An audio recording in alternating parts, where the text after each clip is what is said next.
PhD കഴിഞ്ഞ അല്ലെങ്കിൽ M.Tech കഴിഞ്ഞ അല്ലെങ്കിൽ ഡോക്ടറേറ്റിലുള്ള സ്ത്രീകൾ ഒന്നും ചെയ്യാതിരിക്കുന്ന ഒരു അവസ്ഥയുണ്ട്.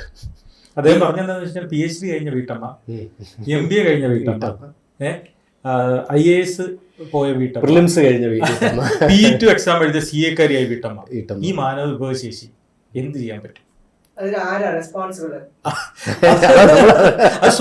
അങ്ങനെ ആയി തീർന്നതല്ല. ഇല്ല, ഇവരെ എന്തുകൊണ്ട് നിങ്ങൾ വീട്ടിലിരുത്തുന്നു? ഒരു വീട്ടിൽ ഇരിക്കുന്നതാണോ അല്ല അവിടെ ഇരിക്കുന്നതാണോ ഇരുത്തുന്നതാണോ? അതാണ് ചോദ്യം.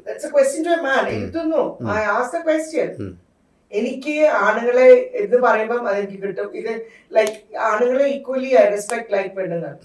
ഐ റെസ്പെക്ട് പെണ്ണുങ്ങൾ, ഐ റെസ്പെക്ട് ഓൾസോ ആണുങ്ങൾ. ബിക്കോസ് യുനോ പണ്ട് ഞാൻ പലപ്പോഴും പറയും ആണുങ്ങൾ ഇല്ലാണ്ട് ഇപ്പൊ എന്റെ മുന്നിൽ ഇരിക്കുന്നത് നിങ്ങൾ എല്ലാവരും ആണുങ്ങളാണ്. ഇവിടെ എല്ലാം പെണ്ണുങ്ങളല്ല ഇരിക്കുന്നത്. It is equality which we need, or സമത്വം. Like wherever we can, let us. ഞങ്ങൾക്ക് ചെയ്യാൻ പറ്റുന്നത് ഞങ്ങളും ചെയ്യാം, നിങ്ങൾക്ക് ചെയ്യാൻ പറ്റുന്നത് നിങ്ങളും ചെയ്യാം. ഞങ്ങൾ നിങ്ങളെ എങ്ങനെ അനുവദിക്കുന്നു അതേമാതിരി ഞങ്ങളെയും അനുവദിക്കൂ. So who is not letting the woman work? PhD MBA യും ഒക്കെ എടുത്തിരിക്കുന്ന പെണ്ണുങ്ങളെ ജോലിക്ക് വിടാത്തത് എന്താണ്?